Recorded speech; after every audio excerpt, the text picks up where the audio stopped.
double predestination. All of No, it came from Aquinas and Augustine. No, all of it came from Augustine. Aquinas actually No, set Aquinas it up. has unconditional election. He And in believed the in unconditional. refutations, Augustine walks back a No, he lot of didn't. what You you just guys make think that he up. said. You just make that up. Really? But- Have you read the J- refutations? Because I have. So JJD, JD, it's what's not at the top a. of your list? Yeah, see, this is what I don't want to get into, Ruby. I know I wouldn't be a Calvinist, and I know I wouldn't be a free gracer, and the rest is in the middle. Well, JJ, after you Here's heard to that be in the beautiful middle. testimony that you just heard from Baba, Yeah. like something's got to be pulling at them heartstrings a little bit. I can't even lie; it was. It was a touching story. Amen. JJD, most people will not end up in, I think, like Reformed theology by their natural state. I don't think so. I actually think most people end up in some form of like non-denominational type of like free will compatibilistic thing. That's what Yeah. I've noticed. A lot of people are. It would take a lot of training to get to, or like theology and training to get to one of the higher perspectives. Yeah, but like I'll put it to you like this, though, and like this is gonna sound offensive, right? No, you'll never offend me. Don't worry about it. But when I like, you know, I'm obviously not super well versed in the Bible, right? But you know, I hear passages all the time because I've become very interested in why these Christian camps infight, essentially. And when you look at the gospel as a whole, right? I don't understand how you come away going, the world's in total depravity, therefore God needs to unconditionally elect people, because or else no one will believe in God, and those are the only people that are going to end up in heaven. And unfortunately, if you're not part of that group, you're toast. You know what I mean? Like, how do you read the gospel and think that? No, you don't have to think that. I'm not telling you have to. Yeah, no. I'm not saying you do, but I'm saying in general. Like, I don't understand. Like, you're super learned about the gospel and stuff, and I respect your opinion on it, right? But I don't understand how you read it in its entirety and come to a position of that. Well, let me ask you something. Mm-hmm. God created the world. Yep. Did he know everything was going to happen the way it was? Yep. Mm-hmm. Why did he create it then? Because, well, I like I'm operating your paradigm here, so. No, just think about it. Why would God create you don't need to operate on my paradigm. Why would God create any world that has all this mess I'm in a it? sham Hebrew Israelite. That's the question I usually ask the Christians. Yeah, but I want you to answer it. Like, I want you to answer it. Why would God create any world that has all this mess in it? You know I'm about to slander God if you send me down this path. No, I'm asking you just you said, how do you read the Gospels and come to this conclusion? I'm asking you, what would you answer if you were a Christian? If I was a Christian, what would I say? I mean, see, this is maybe part of the reason I'm not a Christian is because I would never create a world like this. There you go. So the thing is, your problem is not with any of the your problem is more fundamental. It's way more fundamental. It's why is the world the way it is, and how can I justify a belief in God knowing all this mess?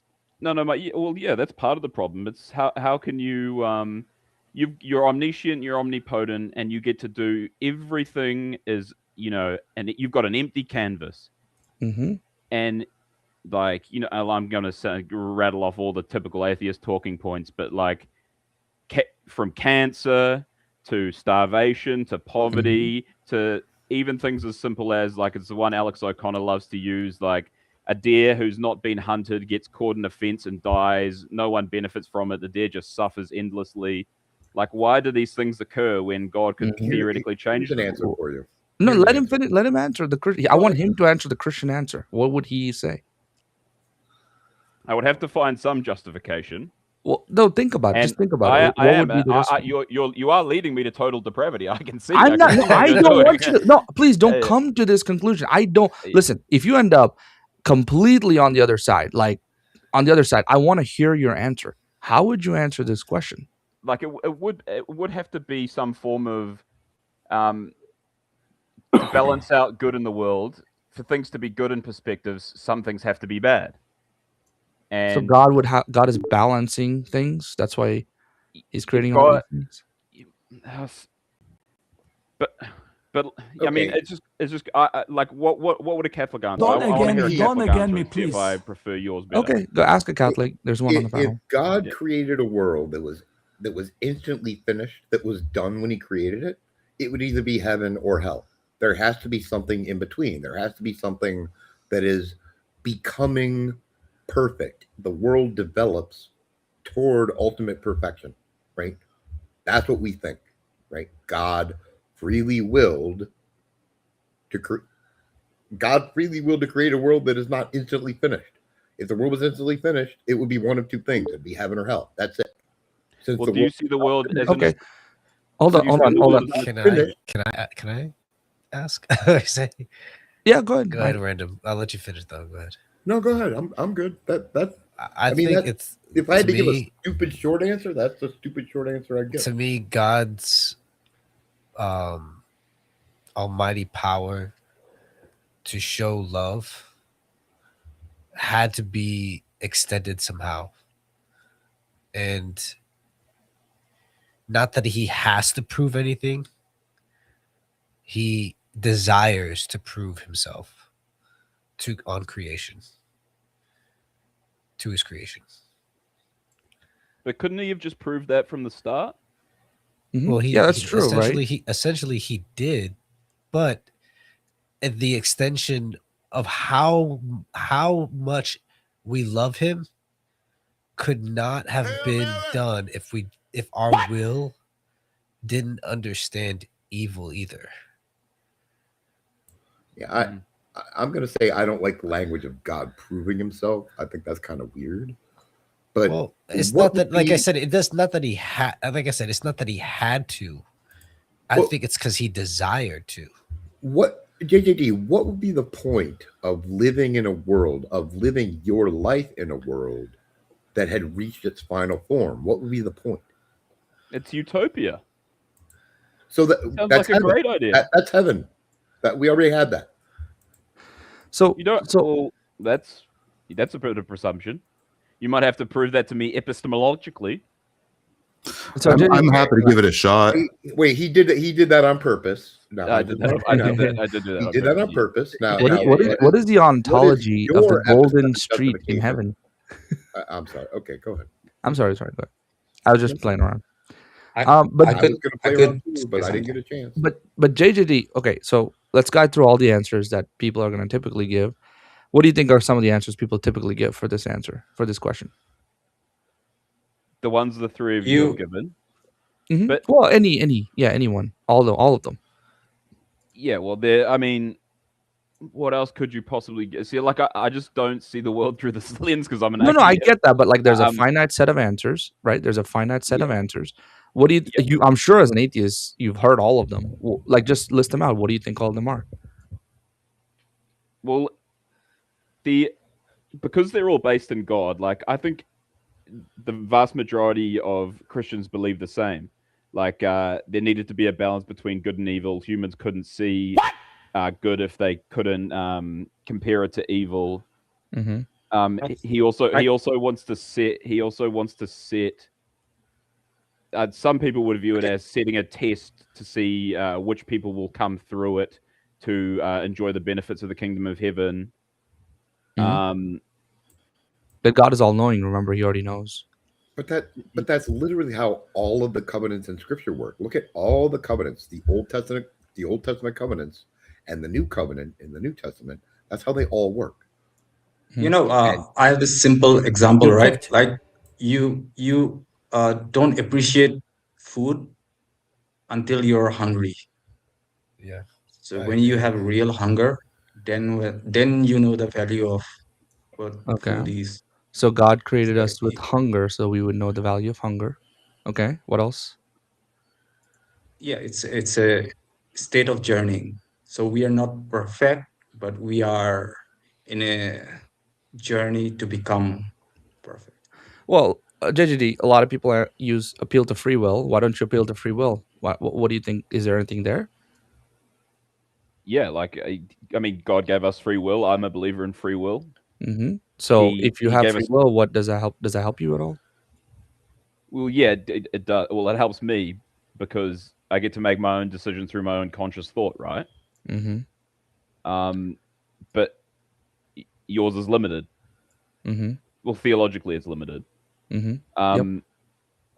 But like, I don't mean to argue against your positions on Z, but like, No, you can. I'm just. I'm not help. I'm not defending my position. So feel free to attack it. I'm just asking you, how would you answer this question? I'm happy to toss out another answer. yeah, Go ahead, Tavo. I'm battling here. I mean, I think there's a qualia of authenticity, right? Like, if you could just press a button and just make yourself the best version of yourself, most people would not actually press that button. You know, I know I personally wouldn't, right? Because there's something about the journey. There's something about the quality of authenticity that we value. So even if there is a teleological state of existence that is ideal, that is more ideal to our current state, I feel like volitionally we would choose that, right? In retrospect, even though my life's been difficult, had ups and downs, and I've had terminal cancer, like I feel like all those experiences have ultimately been enriching in some way, even though they've been difficult, even though I've lost lots of my body along the way, just like just like your cells undergo apoptosis every time you exercise. I feel like that whole journey still carries an authentic qualia with it that's hard to describe, but it is still of value to us as humans. Yeah, it's a life of integrity, I suppose you could frame it as, right? So, like I mean, I wouldn't say integrity. I would just say the quality of authenticity. Yeah. Okay. What do you think the best answer is so far, JGD, in all the research you've done? Mine, which is the one that doesn't start with a conscious creator. okay. Well, if you don't, okay. So let me come to your worldview for a second. Let's say I'm an atheist. So there's no real, like, it's up to my will. Yeah, in your view, what I choose to be, and I would say that, if some wrong thing happened, let's say someone took off the head of a child, it is the same thing as a lion taking off the head of some sort of a deer, except I care about this set of DNA and I don't care about that set of DNA. Essentially, it comes down to that. There's no real reason for it. I value the human conscience. Yeah, you value it. Okay, so whatever I assign value to has meaning. So if I don't assign, right? Okay, I see what you're going to get at, but no, I'm not arguing. I'm saying ultimately, but pain itself still doesn't, in my opinion, answer anything. Why do we have cancer? Doesn't do anything to me. Adopting the philosophy of atheism doesn't help me personally. What if I say, I mean, I'm not saying I can, but say I could prove it to you beyond all doubt. Mm-hmm. Prove what? Would you take it? Prove atheism beyond all doubt. Would you accept it? Prove atheism without all doubt. Yeah, like remove all doubt. You mean beyond all doubt? Yeah, I would take it. Here's the thing with this, JGD. Too many things in my life has happened in too many ways for me to reject it for intellectual reasons. For example, I think that truth has propositional truth. So let's say you kind of do propositional truth. Uppercut the like button. Fair enough. Leave a comment and share with your friends. I don't think that I can reject way too many miracles that have happened. Way too many. It's just too many for me to say. Yes. To just reject it. So it's experiential. I understand that. I understand. I'm not trying to put this forth as a defense, right? I'm not. But part of the reason why, when an Eastern Orthodox person or a Catholic person, as good intentions as they be, say, you're not saved, you're not part of the true church, I have to reject that because too many things experientially has happened to me. Yeah. Right? So too many things, God has made himself too real that I hate to say it, it's too real to me to reject it. It's as real as you are, or my family is. You know what I mean? Yeah, but if I'm saying, like, like, if you had to, like, in a hypothetical world where I absolutely, like, the whole idea of God shattered, the idea of God doesn't exist in the world. Like, what do you turn to then? If the idea of a God What was the last part of that? The idea of the God is contrary to the world. Yeah, I would have to follow ultimately I would have to follow my reasoning. Sure. Yeah. But I think the reasoning is in the context of your experience too, though. So there's logical propositional reasoning. For example, like where the universe come from. Like let's say someone's going to make a argument from first cause, right? And then we've talked about this last time. There's beauty. Yeah. And beauty is much more personal and it's really extremely hard to reject. Yeah. But again, your hypothetical simply falls down because the world exists the way it is. But also, the fundamental claim of faith is belief without evidence. Divine revelation comes to us without evidence, for the most part. Yeah, right? But I mean, like, I could. No, wait. Mm-hmm. So when you say that in some way you could prove beyond doubt, that's not possible because my faith claim is always going to be revelation of God. So again, you can't remove all doubt ever. What he means is, can you be fair to his argument at some point? Is what he's really asking. If he makes an argument, can you be fair in evaluating it? You know what I mean? Not just. I believe I've been fair on all fronts. I believe in our conversations, I've been fair on all fronts with JJD. Is the contention falsifiable, right? If there's no way to falsify the belief system, then how do you argue against it? I mean, I'll tell you, I would JJD, if you could prove to me atheism is true beyond any possible doubt, I would definitely take it right now. Yeah, I would accept that. It's a question Christians ask me all the time. Like, you know, like I've come on this panel a lot more recently, but I just used to do the rounds around YouTube and jump on and debate people or whoever.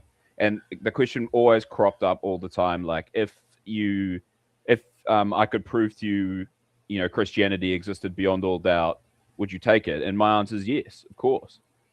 You know what I mean? Like I wouldn't have to think twice. What if I could prove to you that the universe is purposeful? And I could also prove to you that Christian is more plausible, more evidence-based than any other theology. I would have to hear the evidence, obviously, but you know, like it's already happening. yeah. I'm a university professor and I'm an editor for 2 scholarly journals. And I wrote a very academic style proof that Christianity has more of an evidence base than any other theology. Yeah, I would believe that. Like, look, I've never even been curious really in another religion, you know, like, that's not to say that I've ever seriously considered becoming a Christian either, but, you know, like gun to head, if I had to pick a religion, I would pick Christianity. It has the best evidence. There's no doubt about that. Well, here's the problem. So when I did my analysis, Christianity isn't just the best choice. It's also an outlier. And here's the problem. Atheism can't really explain that, right? Atheism would predict a random distribution of performance between different religions. And when I looked at Christianity compared to 12 other religions, all 12 other religions, they performed well in some criteria and they performed poorly in some criteria. Christianity was the only religion across the board that performed well in every single criteria that I tested. And these were not like woo or vibey criteria. These were all criteria based on what is used for academic historiographic evidence. But you're also a Christian. I've got to take that into account. I'm not a Christian. I'm not theologically committed. I lean towards, I have a proclivity and fondness for the teachings of Jesus, but that's only developed in the last couple of years. I've been an atheist since I was about 9 years old. Oh, so you wouldn't describe yourself as a Christian? You can go to my channel. I make very apologetical aligned content, but I'm in the middle of a theological journey. I've not committed to Christianity. Like I would say, but I would say as a professor, as an academician, as a journal editor, that Christianity has the strongest evidence base of any religion. So I would agree with that. Yeah. And I mean, that's just anecdotally. Yeah. And I think I'm about 50 to 55% sure that the universe is purposeful. So putting those two conclusions together, I'm quite certain that if any religion is true, it's Christianity. I'm about 85 to 90% sure of that. But in terms of the theism versus atheism, I'm pretty close to between 50 and 55%. So I'm not theologically committed. Right. So when you say purposeful, you mean created with intention? I define purposeful broadly in 5 different ways, but the arguments that I have for purposefulness, basically boiling down the strongest ones. There's basically three. One is the fine-tuned universe, which I'm sure everybody's familiar with, so I won't even talk about that. The second one is the holographic principle, right, by Gerard de Tooft and Leonard Susskind, which shows that the universe records evidence, it records information on its event horizon. So the actual topography of the universe is formed by information, and that information is what transpires inside the universe.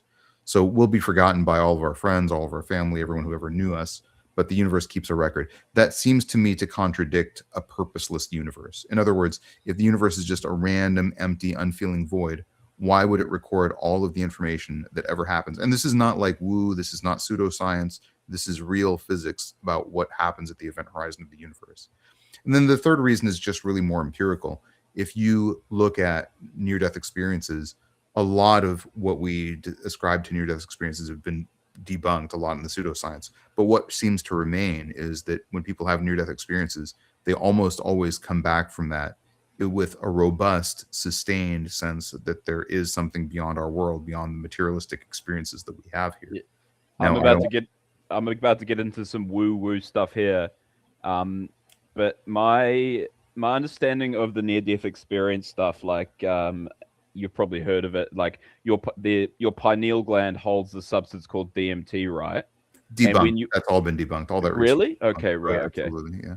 Okay, I'll take your word for it. But I thought that it dumped it into your bloodstream as you dumped it into your brain. No, yeah, okay. Debunked. There was a guy who said that a few years ago. It's all been debunked. Having said that, people who do DMT sometimes have more of a theological outlook, but it's not robust. In other words, if you talk to them a couple of weeks later, a couple of days later, a couple of months later, they go back to baseline. So floods your bloodstream after you're dead. That's all been completely debunked. Wow. Here's a weird thing that Tavo just brought up. And again, as a professor and an academician, but all of my experiences in mathematics, if you look into when he was talking about the holographic principle, look at the original concept of, what is it, Tavo? It's the Bekenstein bound, right? Where hit like, we leave talk a comment, about and share with your friends. Unless you're in league with the heretics. Space that scales proportionally to its volume. But then we look at the event horizon of a black hole, and that's two-dimensional. So how do you make those two things make sense, right? Exactly. Yeah, the Bekenstein bound is a measure of the entropy of a system. Yes. Yeah. That's slightly different, but yeah. Well, my background is in combinatorics, and I've done information theory for about 25 years. Oh, fascinating. So, I've seen some of the atheists. I don't know tons about this one, but I've seen some of the guys who do the atheism type, YouTube live streams. Uppercut the like button, leave a comment, and share with your friends. If Unless they you think pray God to exists Mama outside May of time, and if the person says yes, they'll assert that to create the universe, God would have had to be in time, and he therefore couldn't have. You know what? I've done a bad job of explaining it. No, I've heard the argument. I mean, I think a lot of those, like Justin DZ makes that case a lot, but he really kind of has to force you into false binaries too. So if you watch his channel a lot, he does this thing where he'll ask yes or no questions that kind of like, I don't find the argument particularly interesting, because you could also be the creator of time. You could instantiate time, right? Or you could create a matrix on which time exists. So I think there's a lot of ways outside of that. But you have to define what is time before you do that argument. Yeah. But like he said that if God created this world, that means he would have to create another world, or else somehow he was wrong for letting this world live and the other one not. Because if he's an all good God, then why did only one world make it? I've heard that fight before too on an atheist podcast. Let me sort of give you a mashup between Tavo's argument and the arguments that I've given you in the past, right, JDD? So I've given you the mechanism for determining God through your senses, right? Natural theology. I've done that. In Christian theology, right, the nature of the triune God is only available to us through divine revelation. comma, however, comma, what Tavo just said about Christianity providing the best outcomes in the world through history makes an argument, right, that revelation exists in the world. Does that make Yeah. sense to you? Does that make sense to you, what I'm trying Yeah, to say? Right now? Chris puts this to me a couple of times. It's actually, I'm not embarrassed to admit that I've been dead stumped a few times on this panel as an atheist. And one of the times was when, Chris was like, because I fully admit that countries rooted in Christianity have performed and done far better than any other belief system, right?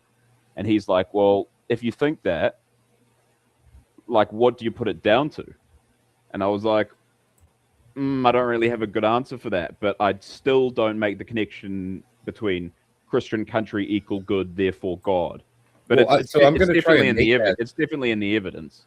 I'm going to try and make that. I'm going to try and move forward on that a little bit for you right now, because what Tavo said, right, resonated with Beeble me bobble beep beep. in that because we believe that we can only know Christ through divine revelation, right, and yet the Christian worldview has a physical effect on the earth in a positive manner that we can see, that we can measure, that we can touch, that we can taste, that we can smell. I believe that argues for physical proof of that divine revelation.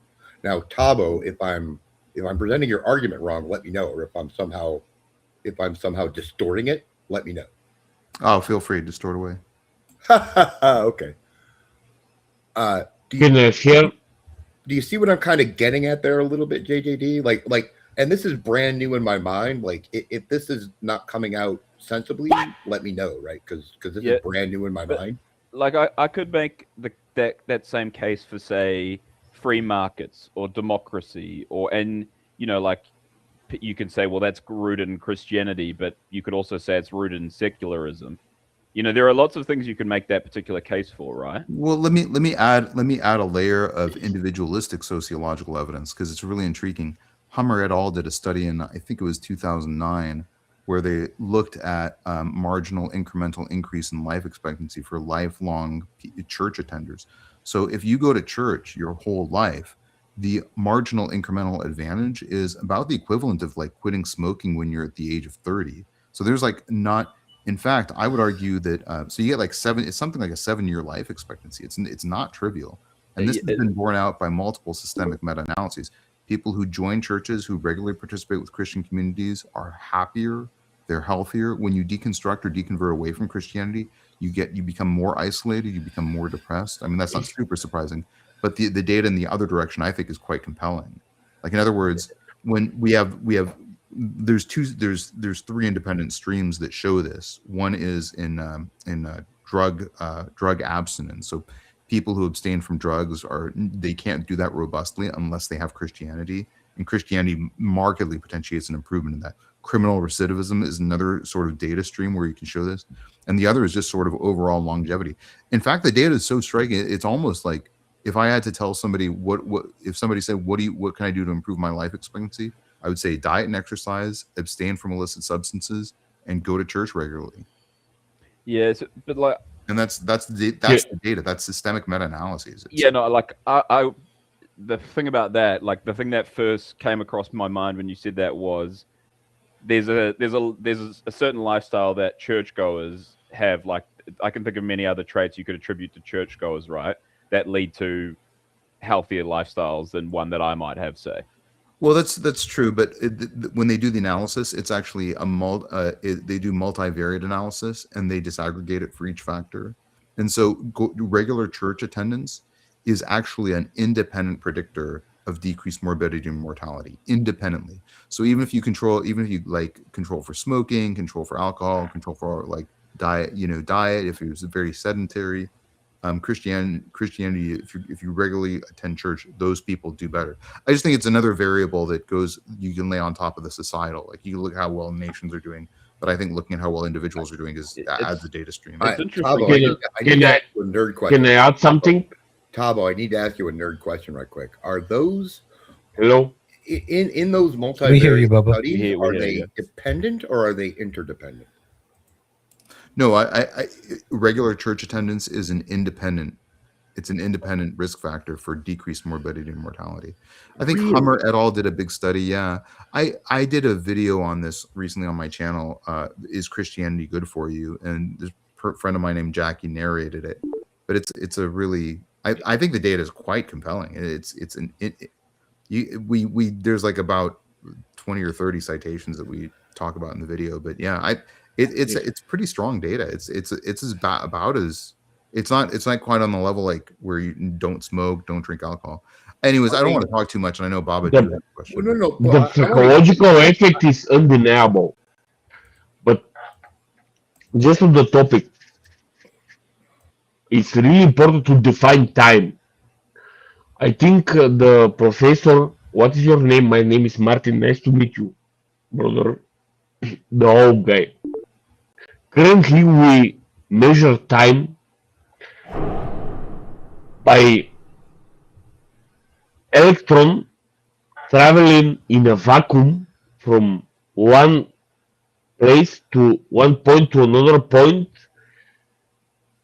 and we measure the change in the electron. This is not milk anymore, y'all. This is And meat. that's how we define time.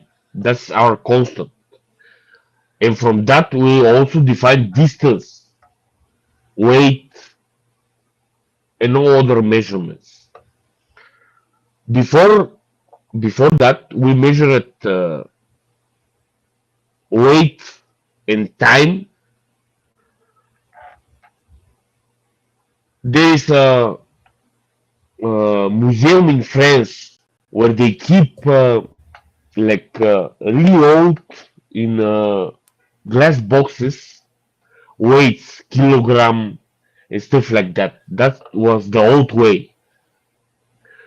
Time, as maybe some of you know, if we have a clock, a manometer,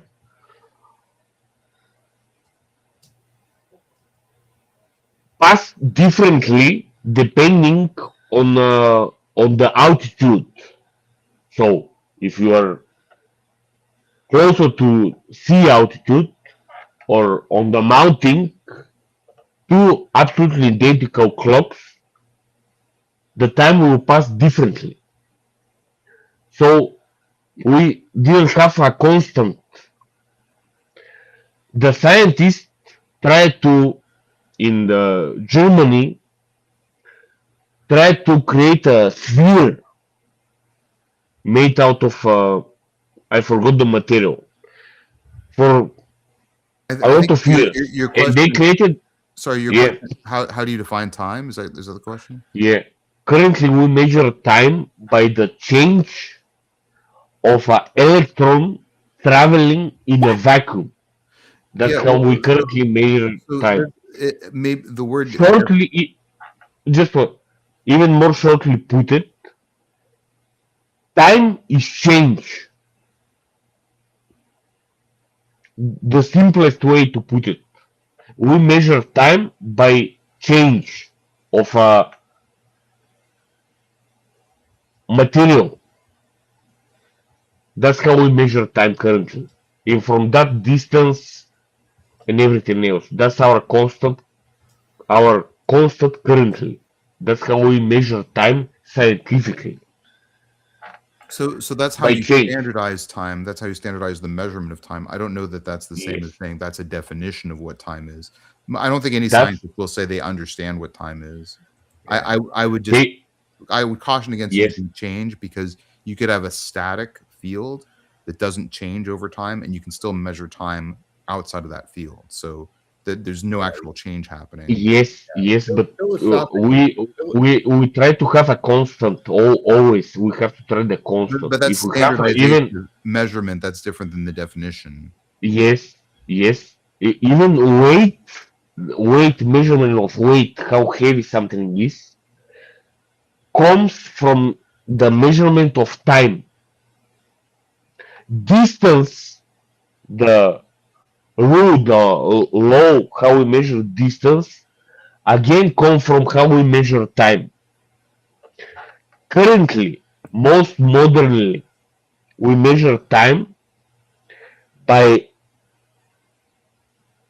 what is the change change in an electron traveling in a vacuum But like I from said, one point to another. That's how we standardize the measurement of time. That's not the same as defining what time is. What time is what time is for us is change. We cannot define it differently. Philosophically, the ontology of time has many varied opinions, right? You can go from McTaggart to Kant, right? And you can come up with, and in between those two extremes are a whole bunch of thought about how time works. Scientifically, for us, time is change. If you travel with the speed of light in the cosmos, time will pass different for you than for us here on Earth. Why? Because the change that's going to happen. So we measure change and define time by the change of the material. But what if you have a system that doesn't change? You can still measure time. What doesn't change? I'm connected with God. Why God doesn't? Why God is out of time? Because God doesn't change. Let me say one thing. So you brought up relativistic time. Now, something that travels at the speed of light does not experience a change in time. So a photon leaving the surface of the sun and taking 8+ minutes to get here does not experience those 8+ minutes. So it's the same age it is when it gets here as it was when it left the sun. And that's true for all photons everywhere in the universe. Yes, but the photon doesn't have a self-consciousness. If you travel with the speed of light, but I stay here on Earth, time will pass differently for me and you. So if you have a Isn't clock, it just a measurement of the distance? clocks on the sea and on the mountain, time passes differently even by the altitude. So we needed a constant. So, again, I think the issue is you're talking about the standardization of time mostly. That's slightly different and more nuanced than by definition of what time it is by its nature. I got to peace out, but this has been an interesting conversation. I was lurking for a bit and I thought I'd pop in. Good luck in your journey, JJD. I hope Tavo, can I say something to you before you go right quick? Oh, sure. Yeah. You are the first person to come on this panel who made me feel dumb. No. I promise. I'm as if you plot how dumb I am on the x-axis and how smart I am on the y-axis, I'm very, very dumb for as smart as I am. But I do a live stream, if that makes sense. I do a live stream. Can you put it in the chat? Right now, What is your? Give us your channel, brother. Yeah. It's just at Tavo Sanabri. It's right there. I just subscribed. I literally. Oh, thanks. I appreciate it. Yeah, that's very kind. I live stream every Monday, 5 p.m. Pacific Standard Time. I live stream, so you all are welcome to pop over. Sweet. In this moment, I feel like I am in the left alpha tail of the IQ bell curve. I'm just going to say it out loud. I'm always there, mate. I know how you feel. No, I promise. I'm talking about stuff that I happen to know a lot about. But yeah, no, good to chat with you all. It's been really edifying and very interesting. Yeah, hope you all keep chatting. I'll be lurking for a while, but I got to get back to it. All right. Thank you, brother. Yeah, nice to meet you all. Yeah, nice to meet you. God bless. Thank you very much. Thank you very much. We'll be praying for his journey to Christ and to come to the full knowledge of who Christ is. I think he's on his way. And JJD. He's going to get there the coolest way possible. He's literally come up with, and again, I'm still trying to form this in my mind, right? I thought about this, but I've never really given it any weight. But listening to him talk, coming up with an empirical mechanism for proving the efficacy of Christian thought and teaching, and then attaching that to the fact that Christianity only comes from divine revelation, that seems like a cool argument to me. Yeah. Smart dude. This guy Yeah, it's were very cool. awesome. He was on a couple days ago. He said he was talking about it. I thought that was a great argument too.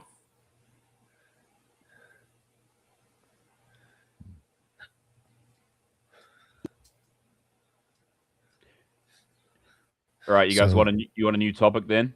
Well, JJ, I just hope you understand that you see one person right there that isn't really claiming, but he's claiming, you know, He said he's 50-50 basically, didn't he? Or on certain 55 things, but then he 45. said Yeah. 85% sure. I thought I heard that.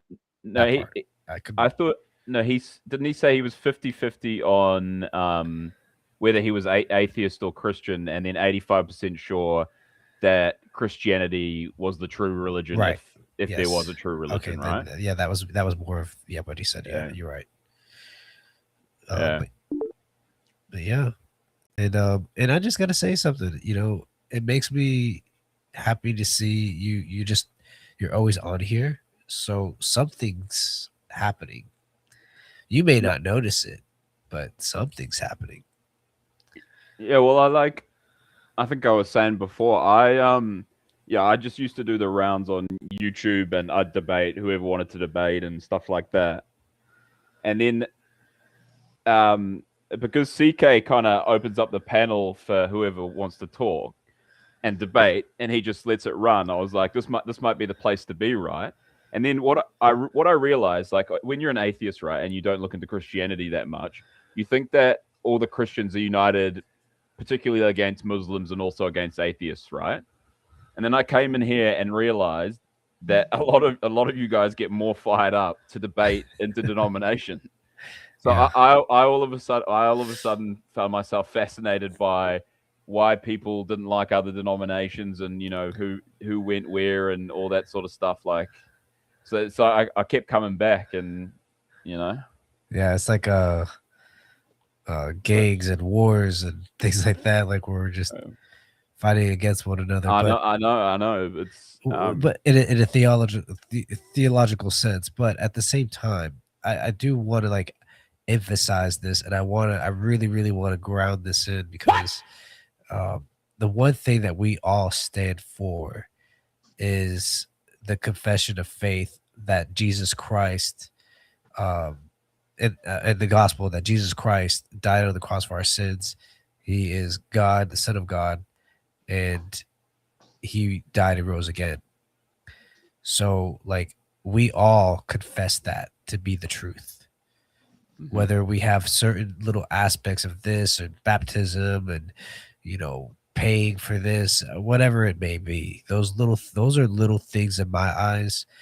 That's why I don't say to like random that he's not my brother. I consider him a brother in Christ for sure. Yeah, he doesn't. He really doesn't. So, the only time I've seen random unable to speak was when he asked if people are saved outside the Catholic Church. I was unable to speak.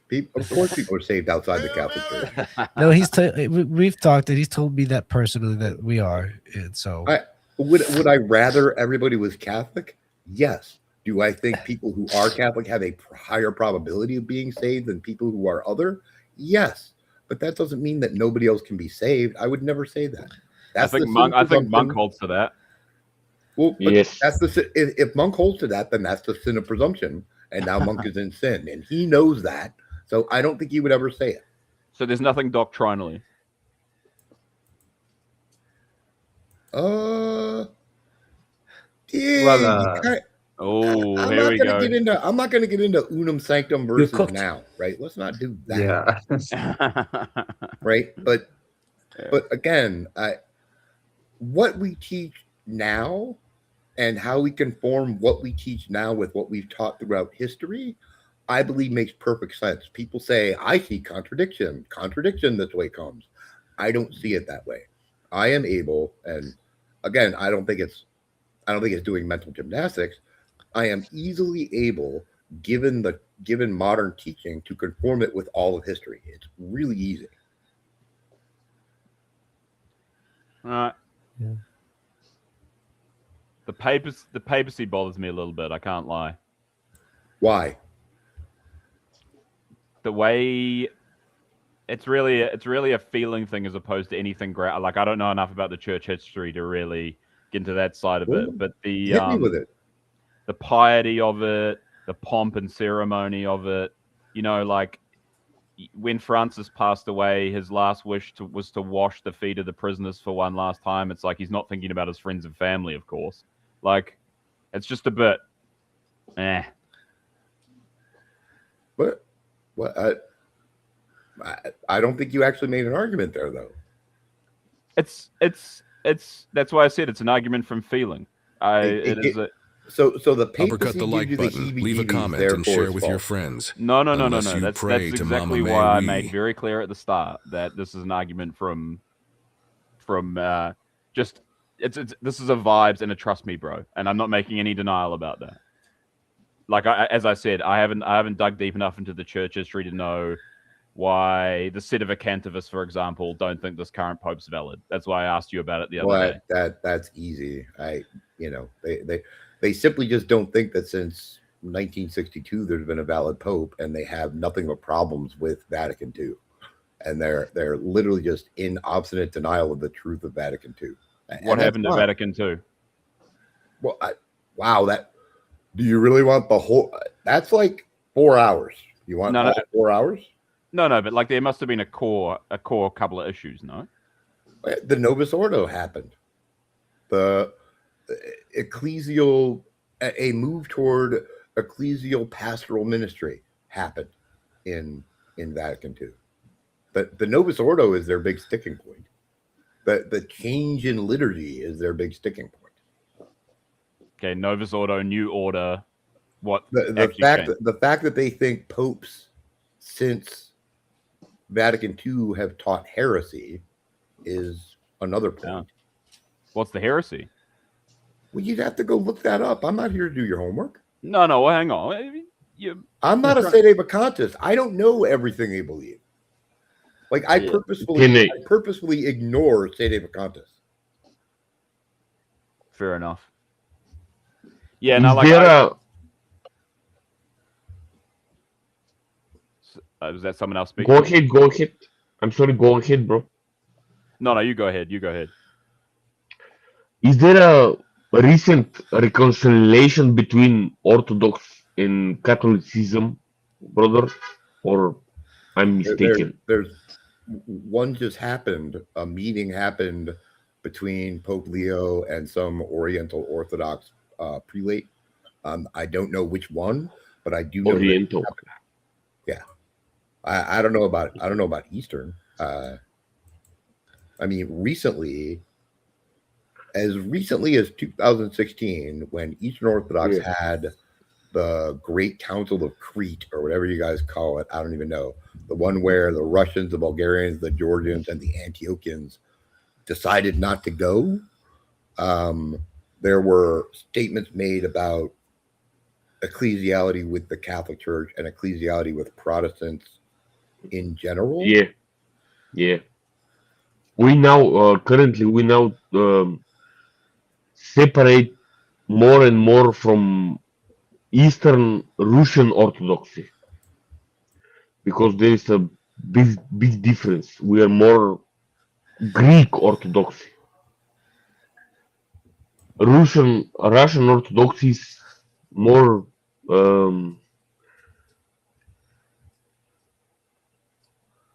entitled with government war and communism. Communism is bad. Well, I know that the ROC is not currently in communion with Constantinople, and I'm pretty sure they aren't in communion with Greece or Cyprus either. But Pat's is here, and he can correct me if I'm incorrect. Yes, you're right. Yes. Yeah, they're out of canonical communion. Yeah, you can invent categories all you like, Pats. Yeah. Russian Orthodoxy is totally separate by self belief. Like It's hard to explain, but it's deeply connected with the Ukraine. government and communism, brother. Here's the weird thing for me is that, as far as I know, Rokor is part of the Russian Eparchet, and yet there have been times when Rokor was not in communion with the Russian Eparchet, and I don't understand how that can work. Yeah, you're right. Because Yeah, they Rokor. fled Russia. Yeah, there's Yeah, like they fled there are Russia. churches like OCA that have autocephaly, and then Rokor, OCA which does is not have like autocephaly. OCA is part of Constantinople. OCA is not autocephaly. no. There's a difference of branch of granted autocephaly, even though you're still branched from the EP, versus Rokor, which is a direct tie to Moscow Patriarchate. See, I thought OCA was like that, but with Constantinople. As far as I know, OCA is not autocephalous in any way. They are entirely subject to Constantinople. That's what I think. I could be totally wrong, right? They're autocephalous, but they still have a branch stemming from the EP, but it's not the same with Rokor. And Rokor wants to have their own. That's why Rokor struggles with the MP with their with the whole KGB 20th century problems, because they want to be autocephalous from that. And temporal even political machination. Rokor had to take on all that. Temporal political machination creating schism in Orthodox patriarchates is still quite stunning to me. And it's been happening since the schism. So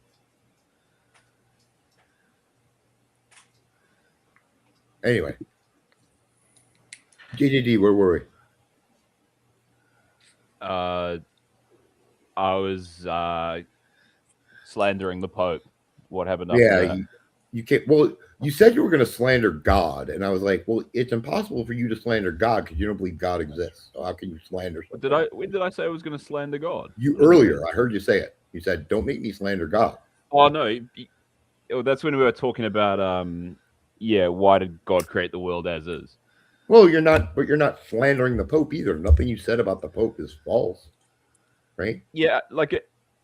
The Pope likes fancy dress. The Pope likes fancy buildings. You know how they say like is the line bishop among bishops or something like that? They try and pretend like it's not hierarchical, but it is hierarchical. Well, it is and it isn't, right? Understanding the nature. Hit like, leave a comment, and share with your friends. Is something unless that you're in league with the heretics. To being Catholic is very difficult to do. But I have seen the movie Conclave, so I know a lot about it. Yeah, literally wrong. Literally everything in that movie is wrong. What did you make of that? This is probably going to have the chat going nuts. They probably have no interest in hearing this, but it's about the most bad. Oh, bad, crazy bad, not good, disgustingly bad. You want to elaborate or? No, I'm good. I'm good with just that. That's my movie review. I am Roger Ebert. I've been your host.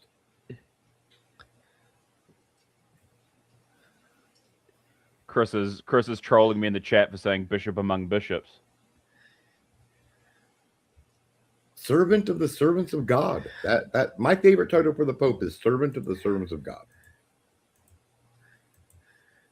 Yeah, that's ambiguous. That's about as ambiguous as it gets. It's really not. It's literally what Peter was called in Scripture. Fair. Hey, random or JJD, since you're kind of still an atheist, there are saints who are saints both in Catholic and Orthodox, like Saint John Damascus, who also did really great work of bridging the gap between, in a philosophical way, with Orthodox or Christian theology, bridging the gap with that, and neuroscience. He would explicate the 5 rational faculties of the soul, and accurately, to this day, holds up against modern neuroscience discovery of how the brain and the faculties work. And he literally explicated all 5 faculties, exactly how the brain, as we know it, works today in their proper category. So if you want to look into that, there's some cool, obviously Damascus wrote some cool books on the subject in Fount of Knowledge. And there's some modern scientists, neuroscientists who are studying this. Like they're going back into the church fathers and they're seeing that, these guys made this discovery before they had all this technology through the Holy Spirit, basically. Like they knew how to frame and categorize the most complex organ in the world. Fun fact about St. John Damascene is he was actually Muslim before he was Christian. And he spent a lot of time with late 7th, early 8th century Muslim scholars at the time, which is where a lot of that knowledge came from, which is kind of interesting. Yeah, he's a polymath. Oh, yeah. No, that sounds good. He's running around in the 8th century. Yes, sir. Wow, that's ahead of its time. But he built off of other earlier 4th and 5th century philosophers who were trained in classical medical philosophy of which ventricles of the brain function what. Like the middle ventricle is the thought, the front is the motors, and the back is the memory, stuff like that. They had a basic understanding, so he built off of that and bridged the gap of the rational faculties of the soul and said, this is how you relate Christian theology to how the brain functions, and where the faculty of the will is, where the rational faculty is, where the memory faculties are, and where the lowest irrational faculty of sensory, imaginative faculties are, in a really brilliant way. A very straightforward way, too. And he was inspired by the Holy Spirit. Is this the Sure. Yeah. But he also built off of, Aristotle stuff and Galen from the 2nd century. Like those were Roman physicians too, like Galen. Yeah, just remember about St. John Damascene that the entire thing about ancestral sin is entirely his fault. I don't say it's a fault. You guys? Now, I said fault, and through his most grievous fault, he created the doctrine of ancestral sin. Oh, Maximus did it way before that. Blame Maximus. Do you guys know who the brothers Cyril and Methodius are? They are 8th century church fathers. Yeah, there's an Eastern Catholic Church in Pittsburgh called Cyril and Methodius, and I've been there. Yeah.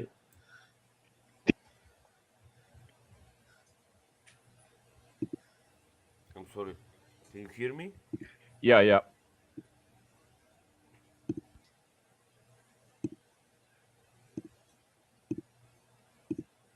Might have lost you now. Well, Cyril and Methodius are famous for creating an alphabet so that they could translate the Bible.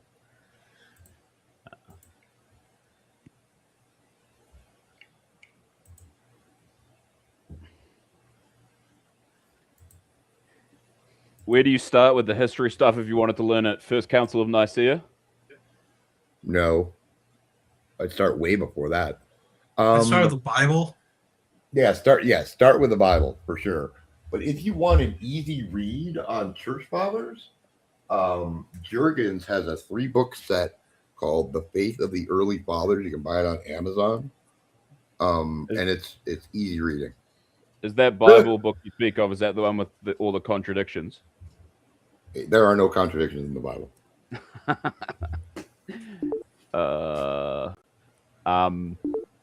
What about faith versus faith and works? What about faith versus faith and works? What are you talking about?